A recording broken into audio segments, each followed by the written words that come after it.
We focus on history,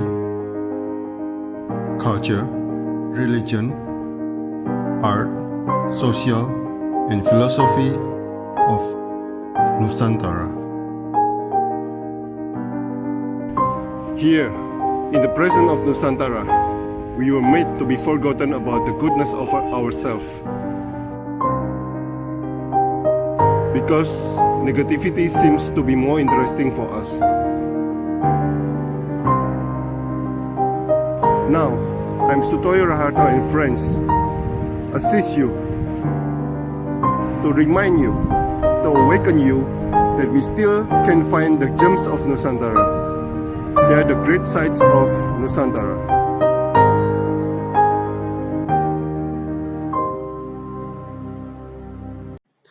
Oke, selamat sore Mbak Luna Dian Setia, seorang drawer, painter, performance art.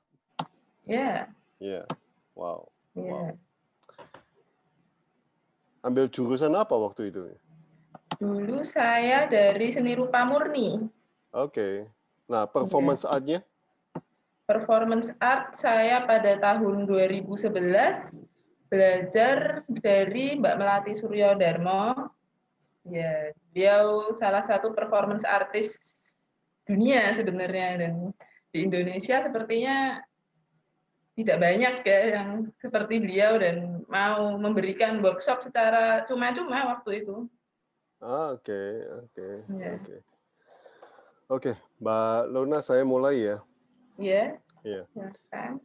Mbak Luna kan menulis, will we ascend to the high sky or fall into endless dark cycle of life? Which one we will into, Mbak Luna? Bisakah kita memilih atau bisakah kita menolak keduanya? Atau bisakah kita memilih keduanya? Either flying on the sky or fall in the dark cycle of life. Silakan, Mbak. Jadi pertanyaan ini kan bagi saya adalah mengenai kemana perginya jiwa manusia setelah kematian. Ya, bagi saya kemana kita atau jiwa kita nanti akan berakhir adalah sebuah misteri. Belum ada yang bisa memberikan bukti saintifik mengenai kemana perginya jiwa manusia setelah mati. Cerita mengenai kehidupan setelah mati itu kita dapatkan dari mitologi dan kitab-kitab keagamaan yang kita pelajari, yang saya pelajari gitu ya. Lalu kemana nantinya kita akan pergi setelah proses kematian itu, menurut saya tidak penting gitu, karena yang utama adalah menjalani kehidupan ini sebaik yang kita bisa.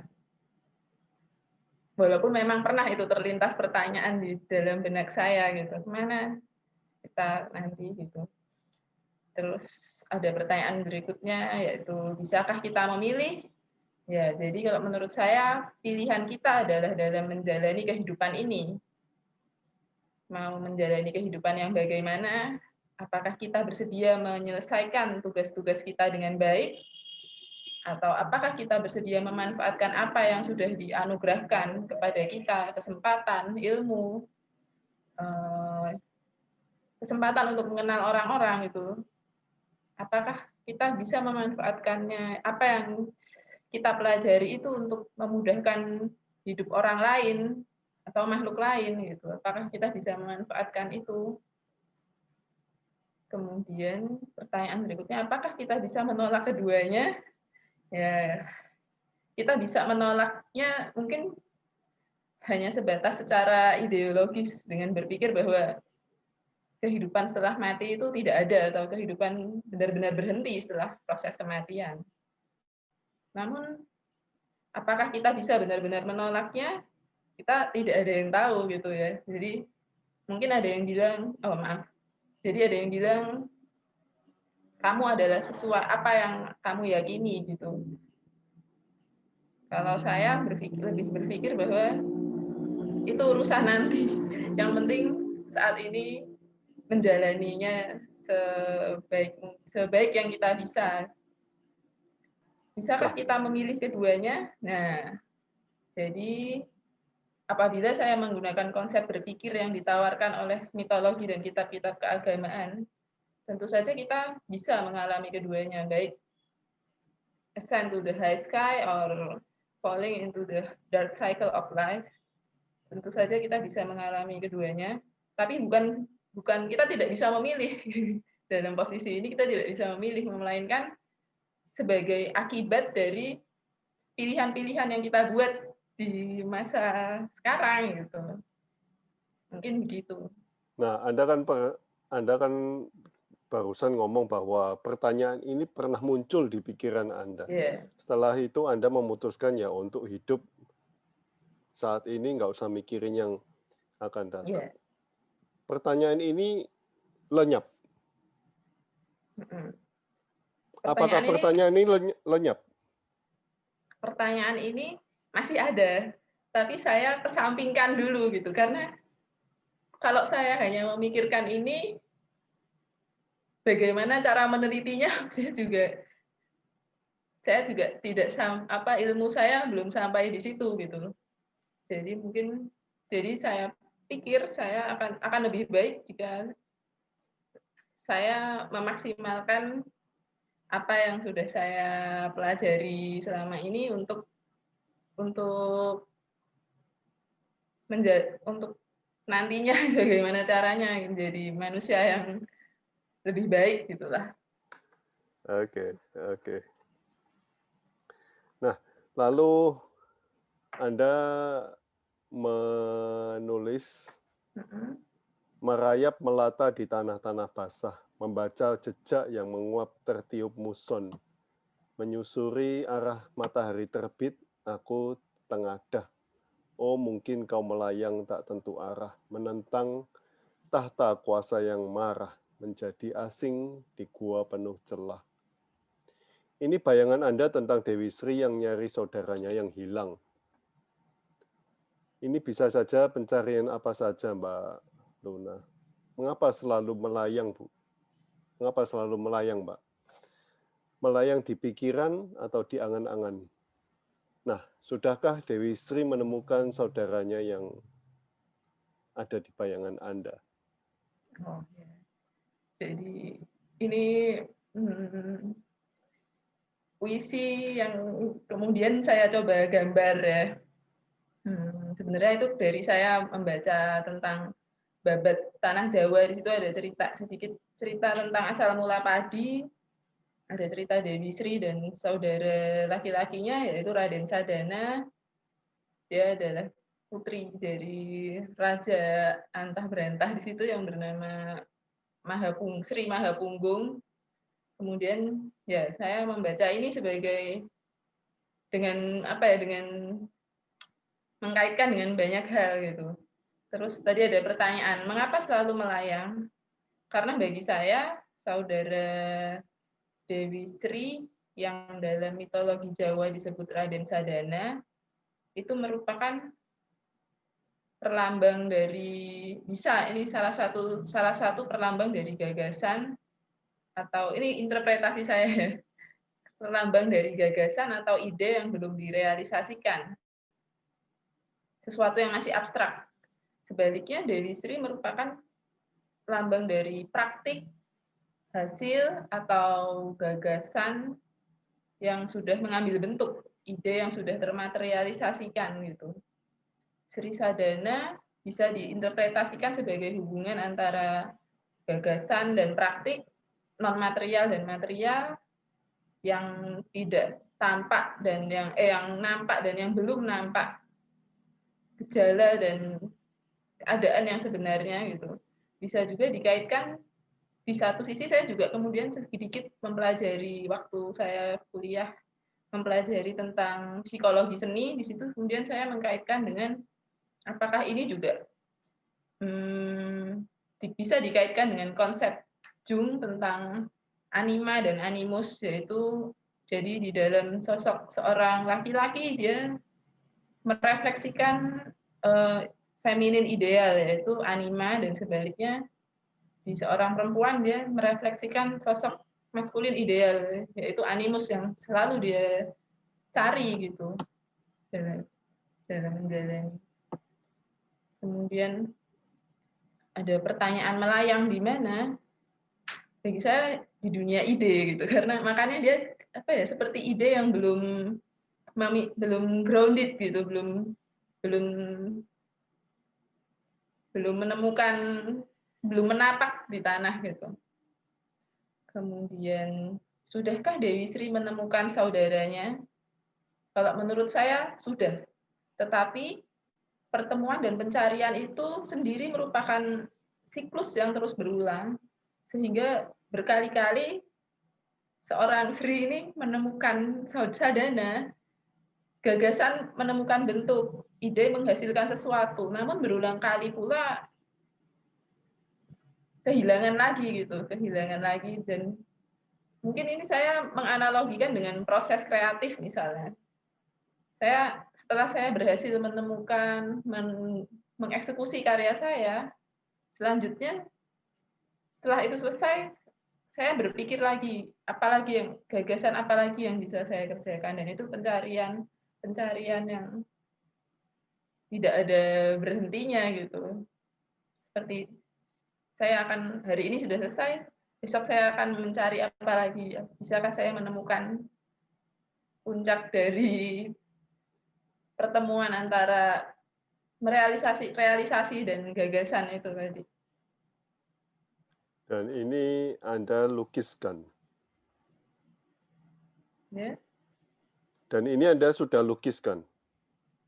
Saya melukiskan yang Sri-nya itu, Sri yang dengan makhluk jelmaannya dia itu ular gitu, dan saya juga mencoba melukiskan sadana dengan bentuk manusia, tapi dia ada burung layang-layang gitu kan, dia ada hewan jelmaannya, dia itu semacam burung walet atau seriti gitu. Jadi sebenarnya bisa dikaitkan dengan konsep-konsep kesuburan, tapi kalau saya menariknya ke sini itu lebih ke hasil dan sebelum hasil itu gitu, si sadana itu. Pernah Anda berimajinasi bahwa Anda adalah Sri-nya? Pernah. Secara otomatis. Dan Anda menemukan pernah. Saya kadang-kadang ketika saya membaca suatu teks naskah atau ya semacam itu, saya kemudian semacam terjadi proses di mana seperti saya masuk seperti seperti mengalami sebagai si tokoh yang saya baca itu gitu kadang-kadang. Dan Anda sudah menemukan saudara-saudara yang hilang itu? Saudara-saudara yang hilang itu adalah ide-ide Anda kan? Ya, jadi itu adalah ide-ide saya. Ya, saya menemukan, kemudian saya mempertanyakan lagi. Jadi proses seperti menemukan, seperti saya mungkin waktu studi S1 saya seperti menemukan ini sudah mutakhir gitu. Tapi kemudian dalam perjalanannya saya menemukan hal-hal baru lagi, berbicara dengan orang baru lagi, menemukan pengalaman-pengalaman yang lain gitu. Terus saya merasa ternyata yang kemarin itu belum mutakhir, ternyata masih ada yang saya cari gitu, ternyata ini belum ini gitu, ternyata masih perlu digali. Kupu-kupu selain bermetamorfosis, dia juga terbang. Untuk Anda sedang jadi kepompong atau ulat? Oke, jadi ini pertanyaannya, apakah saya sedang menjadi kepompong atau ulat? Saya mengalami proses menjadi ulat dan kepompong dalam setiap proses kehidupan dan dalam proses kreatif saya secara berulang-ulang. Jadi ada fase saya menjadi ulat, saya mungkin mengumpulkan, makan, gitu. Kemudian mengendapkan gagasan itu menjadi kepompong, sampai akhirnya ketika itu berhasil, ketika itu menjadi karya dan kemudian dirayakan dalam sebuah pameran gitu. Kemudian selesai sudah proses itu, siklus itu tertutup, kemudian mulai lagi jadi ulat lagi, jadi kepompong lagi gitu. Jadi bagi saya itu proses yang tidak tidak tidak akan selesai gitu selama saya masih hidup. Kalau nggak salah, Anda berusaha supaya ibu Anda memajang karya Anda ya. Oh iya iya. Apa yang membuat Anda berkarya seperti itu, Mbak? Oh ya, jadi Out of, kenapa saya punya ya? iya, bisa diomongkan mengerikan, misterius, dan ya, strange, asing, dan apalagi alien. Ya, saya rasa itu yang kata-kata yang bisa diungkapkan dalam sebuah kata di karya-karya Anda. Jadi Silakan. ya baik. Jadi sampai sekarang pun kayak misalnya di rumah saya bicara sama ibu saya bicara pada saya. Anu ada nggak apa Luna ada nggak karyamu yang apa yang nggak horor buat saya buat mama pajang di ruang tamu atau gimana? Sebentar apa ya bingung. Ternyata saya nggak sadar karya saya sepertinya kok dipajang tuh kalau dilihat oleh orang awam mungkin agak-agak bingung gitu atau mungkin apa ya ini kok bisa gambar gini ini apa yang ditonton gitu sih saya juga sebetulnya bingung tapi setelah saya mencoba pada awalnya saya bertanya-tanya kok bisa saya menggambar begini tapi setelah saya gali lagi ya seperti keanehan-keanehan kehororan itu saya lihat dari beberapa salah satunya studi saya untuk dulu pada studi S1 saya mencoba memvisualkan bentuk-bentuk dari gerakan bentuk-bentuk dari makhluk-makhluk apa makhluk-makhluk jadi-jadian yang merupakan kayak sisi lain dari manusia dari si sosok saya mereinterpretasikan cerita calon arang itu saya berkelana di apa naskah-naskah calon arang itu banyak yang apa ya bentuk-bentuk yang aneh manusia bisa jadi bola api lah manusia bisa jadi bentuk yang lidahnya panjang serem-serem gitu kalau dibuat kita biasa kemudian setelah itu saya melihat oh ini saya mengkaitkan sama lagi-lagi sama psikologi seni teorinya Jung itu di situ ada shadow gitu shadow self bagaimana bayang-bayang diri itu sosok yang di repress di dalam diri manusia kadang-kadang saya seperti merasa apa ya ketika mengalami suatu kejadian atau konflik dengan orang lain atau bahkan mungkin dengan diri saya sendiri saya bisa melihat si manusia ini jadi tidak seperti manusia lagi gitu tapi seperti bentuk-bentuk yang lain itu tadi mungkin diri saya sendiri pun kadang-kadang saya melihat keburukan itu atau keburukan keburukan sifat atau keburukan dalam yang masih dalam dunia ide itu jadi bentuk fisikal gitu di karya saya gitu jadi kayak saya mencoba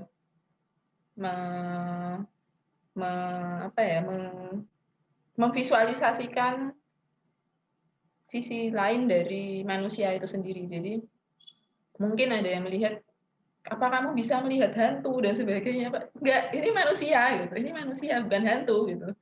Ini manusia yang saya gambar ini bukan monster, bukan jin, bukan makhluk-makhluk seperti itu, bukan. Saya menggambar manusia dari apa ya, dari seperti apa yang pengalaman saya dengan manusia lainnya itu, dari interaksi saya dengan manusia lainnya. Dan itu semua imajinasi Anda? Atau Anda pernah melihat sosok-sosok itu di dalam misalnya komik lah, atau di dalam buku cerita, atau bagaimana? Bisa saya terpengaruh komik.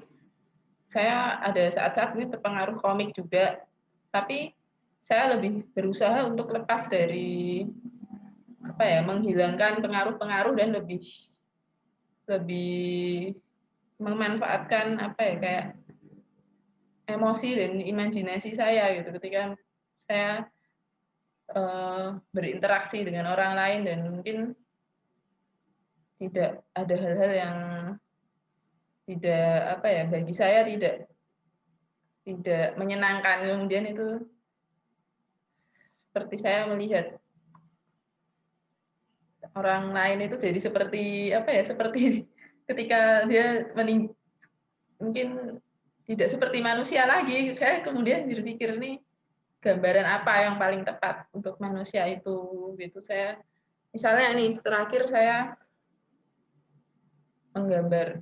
melihat sosok, kebetulan mengenal sosok manusia yang kok bisa sangat jahat gitu, misalnya kok bisa dia jahat sama orang, sama menipu orang di mana-mana gitu. Saya kemudian kepala saya melihat si sosok manusia itu tidak lagi seperti manusia yang cakep yang bagaimana gitu, tapi saya melihat ini jadi kayak gambaran di kepala saya, muncul imajinasi bahwa ini seperti dia suka menipu, dia bermuka banyak gitu, seperti sosok Dasa Muka gitu, tapi dia bisa jadi si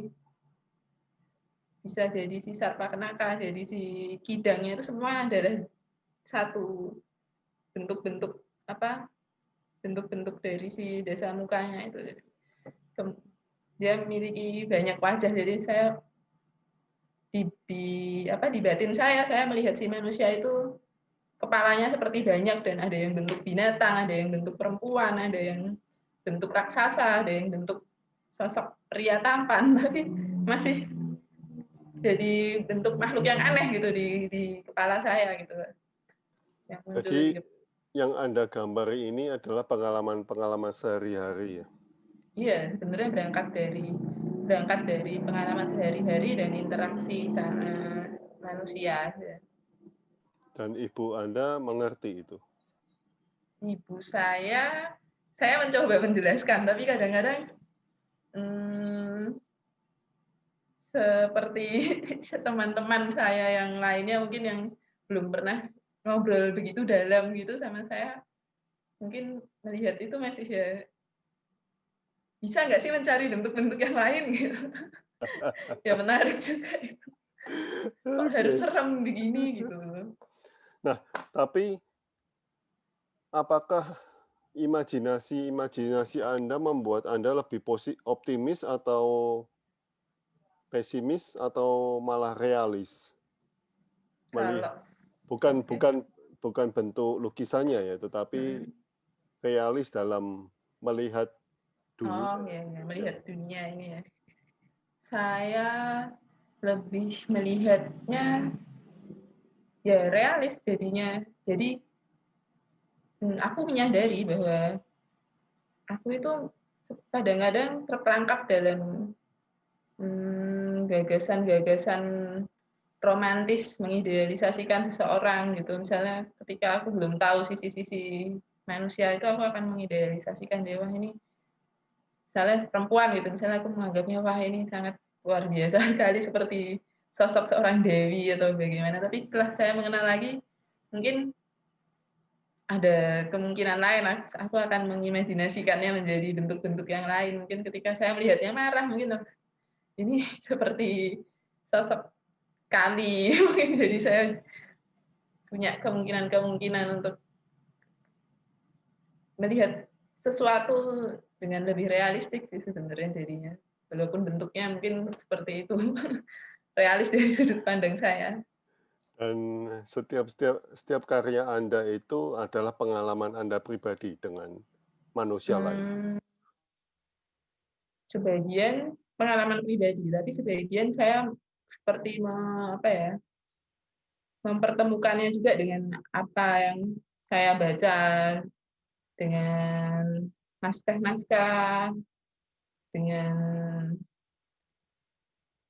ilmu-ilmu yang saya dapat dari buku, textbook gitu, terus ngobrol-ngobrol gitu, terus saya itu untuk memperkuat saja sih, jadi untuk untuk supaya saya nggak tidak sekedar melihat dari teks gitu loh. Jadi saya mencoba mengkaitkan, mencari contohnya di kehidupan saya sendiri gitu, kehidupan saya pribadi.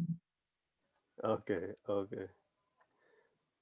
Anda menulis seperti yang kubilang, aku masih belajar terbang. Semoga berbahagia penjuru semesta. Anda kalau sudah bisa terbang, mau terbang kemana, Mbak Luna? Kalau bisa, saya ingin terbang ke alam yang bebas dari prasangka dan ekspektasi. Tidak lagi mengenal pamrih gitu, pengennya sih. Kalau bisa seperti itu, tidak mengharapkan sesuatu dari orang lain seperti alam yang sempurna gitu. Dan karya Anda akan berubah pada waktu itu. Bagaimana? Dan karya Anda akan berubah pada waktu itu. Karya saya akan berubah. Iya, karena tidak ada monster itu lagi kan. Iya, mungkin saking terlalu sempurna pada saat itu saya sudah tidak ada mau berkarya apa karena tidak ada masalah. Kalau Hanya kita kanvas berkarya kosong, dari Mbak. masalah, Hanya kanvas kosong saja mungkin. iya, udah nothing. Oke, terima kasih Mbak Luna atas pengetahuannya, atas waktunya. Iya.